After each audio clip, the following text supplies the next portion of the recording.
I think for consumers, the first misconception is that it's going to help your memory. And when neuropsychologists talk about memory, we mean the ability to encode information, store it, and later retrieve that information.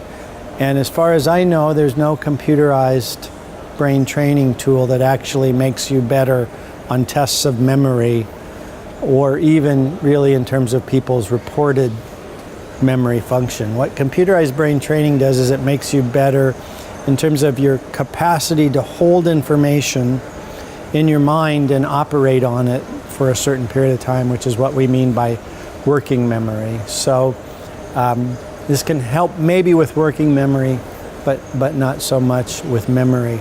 Another thing that's really debated is how long does the effect last?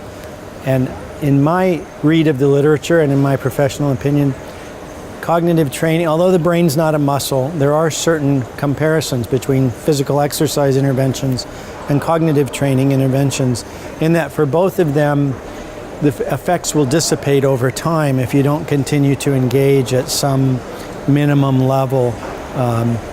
And then the last thing that, of course, pertains to the ongoing research we have is I think that these computerized tools may have their greatest potential in interaction with other kinds of interventions we're doing. So my original research focus was on teaching people how to compensate for their memory loss by using simple tools like calendaring and note-taking, which surprisingly few people with memory problems can self-initiate.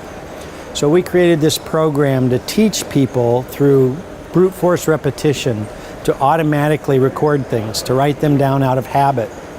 And so one of our intrigues right now is, does helping people improve their working memory capacity make them more skillful at using compensatory techniques? Because to use those techniques requires good working memory capacity. And most recently, we've received some funding to start to look at the brain changes that might underpin that effect. So we're doing MRI scans with people prior to training, having them engage in our training over a period of time, 6 months, and then repeating the scanning. And in that study, we're actually randomizing people to either get physical exercise or brain training in addition to that calendar training, to see not only which helps with the calendar training more, but also can we see a MRI effect of those interventions.